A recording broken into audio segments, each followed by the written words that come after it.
গঙ্গা পার করে পালিয়ে আসতে বাধ্য হচ্ছে এবারে। হ্যাঁ, আমি সঠিক টুইট করেছি, আপনি দেখেছেন। যেভাবে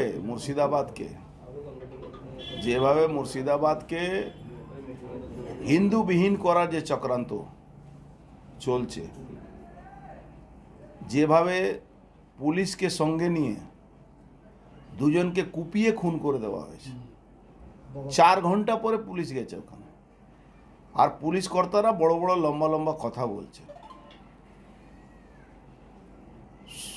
হিন্দু পরিবার, সনাতনী মেয়েরা, বাচ্চারা নৌকা পার করে মালদা দিকে পলায়ন করছে, মুর্শিদাবাদ থেকে পলায়ন করছে।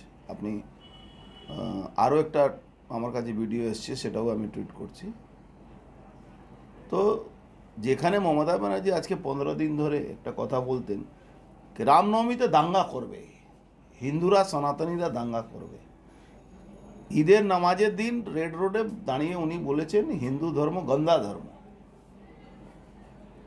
উনি যদি এখন হিন্দু সাজার চেষ্টা করছেন, অথচ উনি হিন্দু নন।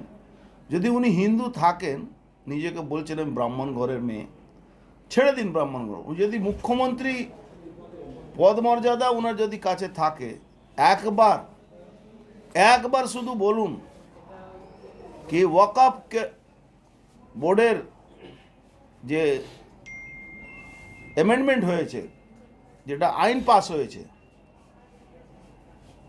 তারপরে যে তাণ্ডব হয়েছে, ওনার পুলিশ তার সহযোগিতা করেনি।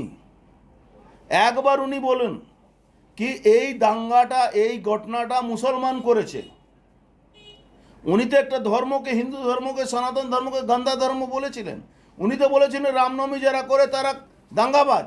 আজকে উনি বলুন কি উনার এই মুসলমানরা দাঙ্গা করেছে ওখানে শমশেরগঞ্জে। এখন উনি বলছেন দুই পক্ষকে, আমি বলছি দুই পক্ষ ওখানে দাঙ্গা করেছে। লজ্জা হয় না? ডাকাতের দল করেন উনি। আজকে উনার এমপিরা নাটক করে কান্নাকাটি করছে। খলিলুর রহমান আজকে শমশেরগঞ্জের এমএলএ নাটকবাজি করছে কি আমার উপরে হামলা হয়েছে। এই ভিড়টা উনি বলছেন তো, এই ভিড়টা সামাল দেওয়া যাচ্ছে না। যেদিন বিহার আর ইউপি থেকে, বিহার আর ঝাড়খণ্ড থেকে হিন্দুদেরকে নিয়ে ওখানে আমরা ঢুকবো, একদিনে খালি করে দেব মুর্শিদাবাদ মালদাকে, একদিনে খালি করে দেব। একদিন লাগবে আমাদের।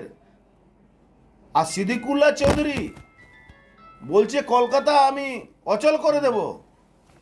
কারো কোনো পার্টি লাগবে না আমাদের। কলকাতা বাইরে থেকে লোক আনতে হবে না।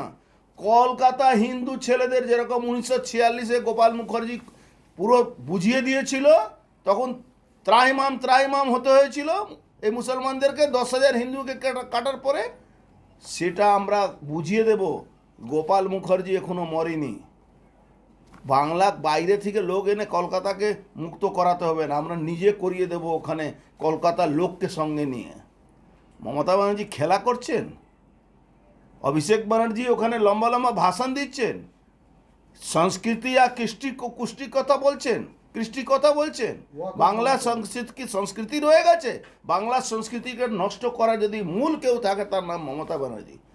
একটা জিহাদিদেরকে এক্সটেন্ডেড বাংলাদেশের প্রধানমন্ত্রী হওয়ার স্বপ্ন দেখছেন উনি। জীবনে এটা পারবেন না, নিশ্চিত থাকুন।